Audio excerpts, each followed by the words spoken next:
Hello everyone, welcome to the YouTube channel Botany for All. In our today's video, I'm going to discuss about some important questions which are based upon the topic bryophytes.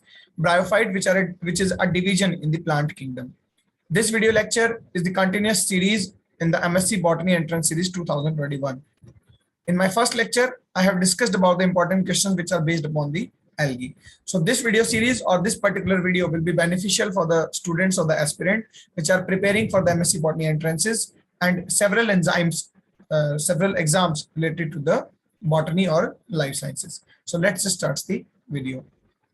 The first question says bryophytes are. तो generally यहाँ पर मैंने कुछ questions include किए हैं without options, multiple choice यहाँ नहीं रखे हैं, जनरल स्टेटमेंट क्वेश्चंस हैं. सो ब्रायोफाइट्स जनरली क्या होते हैं? क्रिप्टोगेम्स होते हैं. प्लांट किंगडम में क्रिप्टोगेम्स एंड फेनेरोगेम्स दो तरह के प्लांट होते हैं. क्रिप्टोगेम जिनके सीड हिडन है, सीड दिखाई नहीं देते यानी सीड होते नहीं. तो एल्गी में, ब्रायो में और टेरिडो में सीड नहीं होते. फेनेरोगेम्स होते हैं seed producing plant like gymnosperms and angiosperms. तो इसमें सीड नहीं बनते, इसलिए ब्रायोफाइट्स जो है वो क्रिप्टोगेम्स है. इन्हें एम्फीबियंस भी कहा जाता है प्लांट किंगडम के. Amphibians means they can live in both the habitat. They generally require water for the fertilization and they acquire land for their habitat. तो दोनों तरह का environment इन्हें चाहिए. That is why they are called the amphibians of the plant kingdom. This is the most common question which is repeatedly asked in various competitive examinations. Third question says bryophytes. There are some more characters which I have written in a point. So bryophytes generally lack seed. That is why they are cryptogam. They also lack vascular tissue. Vascular tissue are first arises in the pteridophytes. Stelar system सबसे पहले pteridophyte में आया था, यानी कि xylem phloem, true xylem and phloem which are enclosed in a stele और the vascular bundle. So they are not vascular, so they lack the vascular tissues. That is why I have written that. They also lack the root stem and leaf body. तो real true root stem leaf नहीं है, true root stem leaf नहीं है, thalloid plant body होती है, like the algae. Although root के जैसे rhizoids हैं, but they are not roots.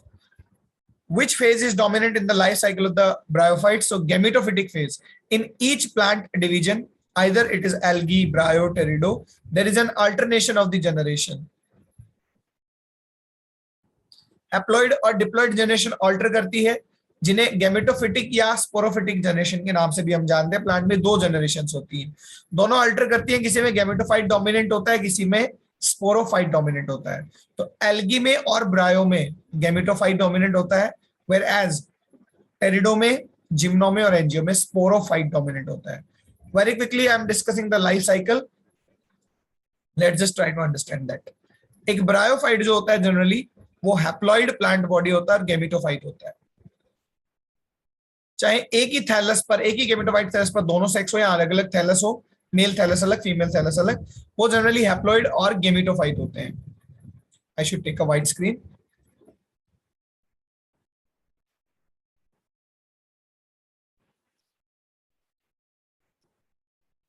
Bryophyta में जो थैलस होता है that is a haploid gametophyte. यही फेज डोमिनेंट है. गेमेटोफाइट जो होते हैं वो गैमीट्स बनाते हैं, male as well as female gamete. तो गैमीट भी हैप्लॉइड होते हैं. गैमीट आपस में फ्यूज करके आफ्टर द फर्टिलाइजेशन जाइगोट बनाते हैं. यहां से डिप्लॉइड जनरेशन शुरू हो जाती है और ये स्पोरोफिटिक जनरेशन है. जाइगोट डायरेक्टली जो है जर्मिनेट करके नया प्लांट नहीं बनाता, वो पहले बनाता है डेवलपमेंट के थ्रू स्पोरोफाइट. तो स्पोरोफाइट भी डिप्लॉइड होगा. स्पोरोफाइट जो होता है ब्रायोफाइट में, वो इसके ऊपर एज अ पैरासाइट रहता है, semi parasite. Why as a parasite? Because gametophyte पर जो स्पोरोफाइट बना वो नॉन फोटोसिंथेटिक है, जिसकी वजह से that obtain nutrition from the gametophyte itself. That is why a very important and the most commonly asked, repeatedly ये क्वेश्चन पूछा जाता है कि किस प्लांट डिवीजन में स्पोरोफाइट एज अ पैरासाइट रहता है गेमेटोफाइट पर. तो ब्रायोफाइट्स में sporophyte take nutrition from the gametophyte. That is why it is parasite और semi parasite upon the gametophyte, non photosynthetic होने की वजह से. स्पोरोफाइट जो होते हैं ये स्पोर्स बनाते हैं, हैप्लॉइड स्पोर. तो यहां मियोसिस होगा. अब अकेले लाइफ साइकिल से बहुत सारे क्वेश्चंस आ सकते हैं.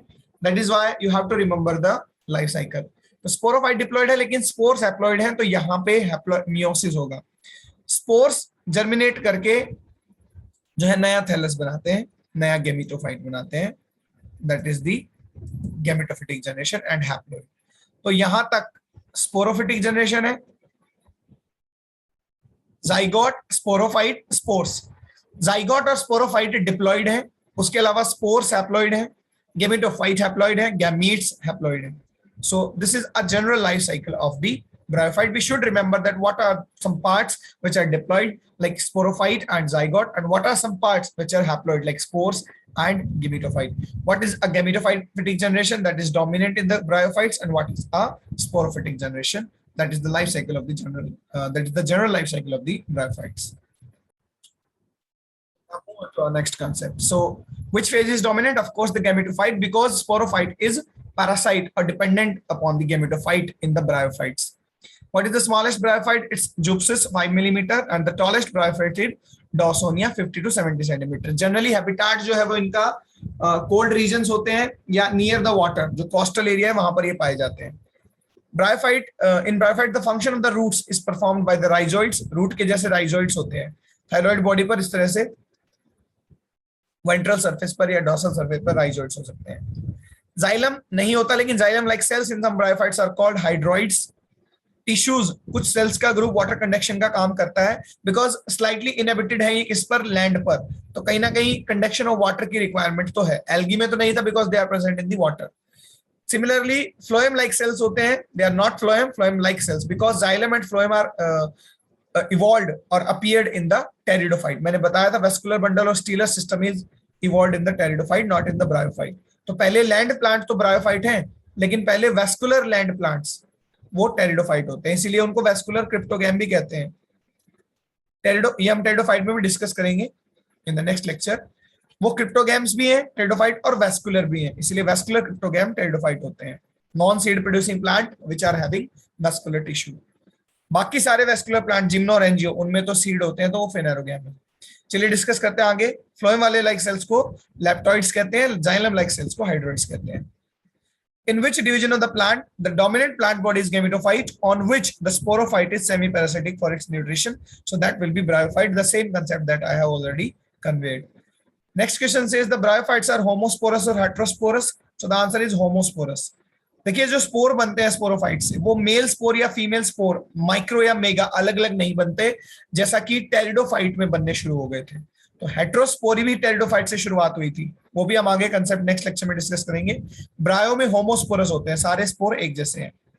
एपोस्पोरी किसमें पाई जाती है, ये क्वेश्चन आता है, तो ये एंथोसिरोस में पाई जाती है। एपोस्पोरी क्या होती है, जब डिप्लॉइड गैमेटोफाइट बने, ठीक है, और किससे, अनस्पेशलाइज्ड स्पोरोफाइट से, विदाउट मियोसिस। तो स्पोरोफाइट डिप्लॉइड था, स्पोरोफाइट से मियोसिस होता तो स्पोर हैप्लॉइड बनते प्रॉपरली नॉर्मल, और उससे हैप्लॉइड ही गैमेटोफाइट बनता।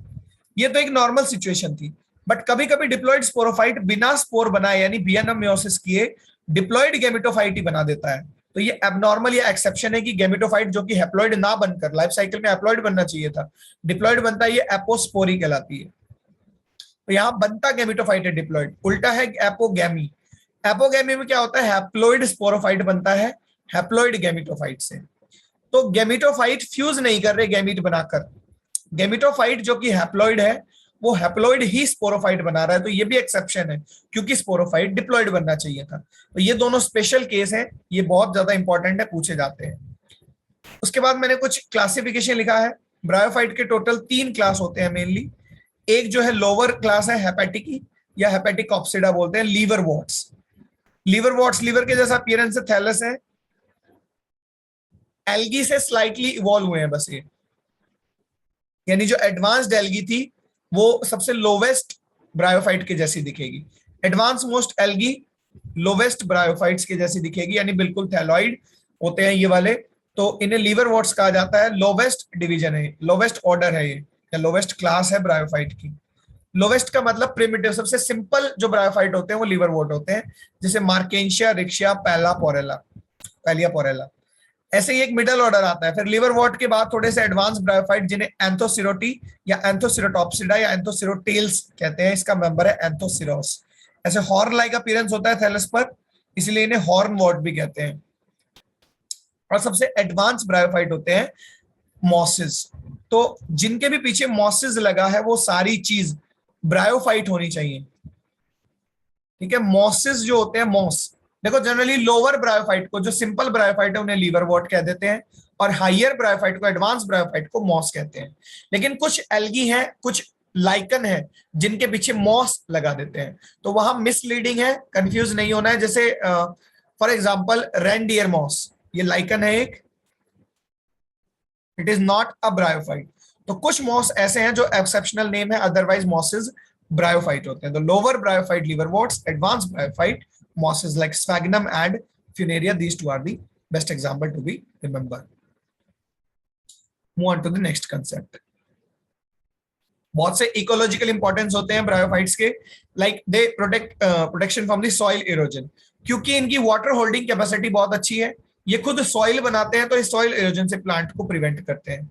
ये सॉइल फॉर्मेशन भी करते हैं। देखिए प्राइमरी सक्सेशन में क्या होता है, एक सेकेंडरी सक्सेशन होता है, एक प्राइमरी। प्राइमरी में जहां पहले कुछ भी नहीं था वहां पर लाइकन वगैरह के स्पोर आते हैं या ब्रायोफाइट के स्पोर आते हैं। ब्रायोफाइट्स क्या करते हैं, let me correct my self, pardon, ये सेकेंडरी सक्सेशन में हेल्प करते हैं। प्राइमरी में लाइकन करते हैं, सेकेंडरी सक्सेशन में जहां पहले कम्युनिटी थी कभी, वो किसी वजह से डिस्ट्रॉय हुई, तो वहां नए प्लांट जब आते हैं तो वो ब्रायोफाइट आते हैं। तो ब्रायोफाइट्स भी सॉइल फॉर्मेशन में हेल्प करेंगे, यानी अगर वहां किसी कारण से सॉइल जो है वो डिग्रेड हो चुकी, रॉक है, या किसी भी कारण से वहां वेजिटेशन नहीं है, तो सेकेंडरी सक्सेशन में किसी जो है डिग्रेड हुई प्लेस पे दोबारा वेजिटेशन आना। प्राइमरी का मतलब होता है किसी बेयर एरिया पर जहां पहले कुछ भी नहीं था वहां वेजिटेशन आए, तो प्राइमरी में लाइकन हेल्प करते हैं, जबकि सेकेंडरी सक्सेशन में ब्रायोफाइट हेल्प करते हैं। तो सॉइल फॉर्मेशन ऑफ कोर्स ये करते हैं। वाटर रिटेंशन कैपेसिटी बहुत ज्यादा है इनकी, इसीलिए इनको as a packaging material use किया जाता है। किसी एक पेड़ को दूसरी जगह पर ले जाने के लिए ब्रायोफाइट के साथ ले जाया जाता है, क्योंकि ब्रायोफाइट वाटर होल्डिंग कैपेसिटी बहुत ज्यादा है। और एक और कंपाउंड है, इकोलॉजिकल इंपॉर्टेंस है ये भी, पीट। पीट जो होता है वो ऑब्टेन होता है स्फैग्नम से, इसलिए स्फैग्नम को पीट मॉस भी कहते हैं। पीट जो है वो एक कार्बन कंपाउंड है, एज अ फ्यूल भी यूज किया जा सकता है, जो ह्यूमस की तरह, जैसे मिट्टी में ह्यूमस बनता है ऐसे ही ऑर्गेनिक डिकम्पोजिशन से बनता है। ब्रायोफाइट जो कि बहुत पुराने हो चुके, गल सड़ चुके, उनके डिकम्पोजिशन से पीट बनता है। तो वो एक मैन्योर की तरह भी यूज किया जा सकता है, हाईली फर्टाइल है, एज अ फ्यूल भी यूज किया जा सकता है, और पैकेजिंग मटेरियल भी है। इसके केक यानी कटिंग जो पीस है पीट के, उनको वाटर होल्डिंग कैपेसिटी की वजह से यूज किया जाता है। और पौधों को एक जगह से दूसरी जगह लेकर जाने के लिए उनके साथ पीट यूज किया जाता है, क्योंकि पीट की जो वाटर होल्डिंग कैपेसिटी है वो बहुत अच्छी है। पीट जो है वो ऑब्टेन होता है स्फैग्नम से, इसीलिए स्फैग्नम को पीट मॉस या बॉग मॉस कहते हैं। एक वर्ड होता है क्वैकिंग बॉग्स। क्वैकिंग बॉग्स जो है वो किसके नेटवर्क है, वो ब्रायोफाइट के हैं। नदियों में या वाटर में, जो कोई भी वाटर बॉडीज है जहां पर स्टेगनेंट वाटर है, स्थिर वाटर है, वहां पर ऐसे नेटवर्क सा बन जाता है प्लांट्स का। ये नेटवर्क क्या है, ब्रायोफाइट्स के स्टेम आपस में जुड़ने से, स्टेम तो एक्चुअली नहीं है, थैलॉइड बॉडी आपस में जुड़ने से एक नेटवर्क बन गया, और ये हाईली फर्टाइल है। यहाँ पर बहुत अच्छे से पेड़ पौधे उग पाएंगे। कौन से पेड़ पौधे, जो वाटर में पाए जाते हैं, हाइड्रोफाइट्स। ऐसा क्यों होगा, क्योंकि ये वाटर भी रिटेन करके रखते हैं, और इनके अंदर ऑर्गेनिक मैन्योर जैसे पीट है, इस तरह के कंपाउंड भी है। तो वो एक पर्टिकुलर प्लेस कहलाता है क्वैकिंग बॉग्स। तो ये बना होता है ब्रायोफाइट्स का। गैमा कप किस में पाए जाते हैं, मार्केंशिया या एंथोसिरोस में भी पाए जाते हैं, प्रमुख तौर से या मेनली मार्केंशिया में होते हैं। मार्केंशिया के गैमेटोफाइट पर ऐसे कप लाइक स्ट्रक्चर हैं जो वेजिटेटिव बर्ड्स हैं। मेरिस्टेमेटिक पार्ट है, सेल डिवीजन करते हैं और सेल डिवीजन करके नया ब्रायोफाइट बनाते हैं। तो वेजिटेटिव रिप्रोडक्शन का एक मेथड है ये गैमा कप्स, या एसेक्सुअल रिप्रोडक्शन भी हम कह सकते हैं। नेक्स्ट है मॉसेस जो होते हैं, मोर एग्जैक्टली इन्हें हम वेजिटेटिव कहेंगे instead of the asexual. So gemma cups are the vegetative part. Mosses have primitive gametophyte generation called as protonema. जो एडवांस ब्रायोफाइट होते हैं मॉसेस, उनका जो स्पोर होते हैं उनके, देखिए स्पोर जर्मिनेट करके गैमेटोफाइट बनाएंगे।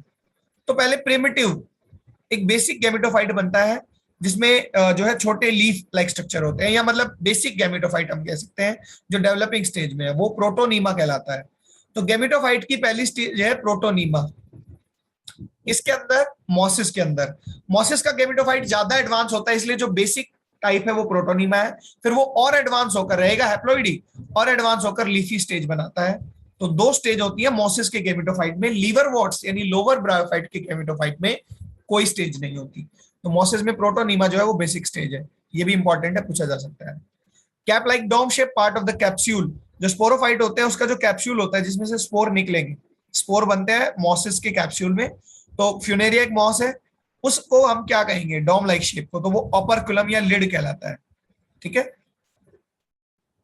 जो कैप्सूल होता है बेटे स्पोरोफाइट का कैप्सूल, उसमें स्पोर तो होते ही होते हैं, साथ ही साथ इलेटर्स भी होते हैं। इलेटर्स हेल्प करते हैं स्पोर को ही डिस्पर्जल में या जर्मिनेशन में, और सपोर्ट भी करते हैं। तो इलेटर्स स्टेराइल है, फर्टाइल नहीं है। लिवर वोट्स जो है वो किससे क्लोज रिलेटेड है, they are close related to the algae. So these are some concepts, life cycle as well as the ecological importance of the bryophytes, which are very very important for the several exams like HTET, like NEET, like CSIR NET, like ARS NET, NEET, and of course the MSc Botany entrances. Hope these questions will be beneficial for you. So that is all for today. Thank you very much. Have a good time. If you are new to the YouTube channel Botany for All, kindly share and subscribe the channel for upcoming botany lectures. Thank you very much. Have a good time.